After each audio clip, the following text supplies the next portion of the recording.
Click on the steering wheel confirm button. Switch to system settings. Switch to factory settings. Password 0168.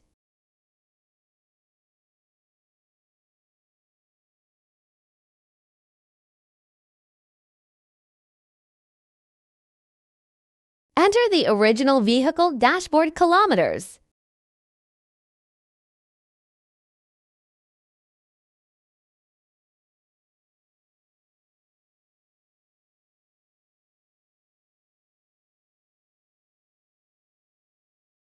Just go back after setting it up. Click on the steering wheel confirm button. Switch to system settings.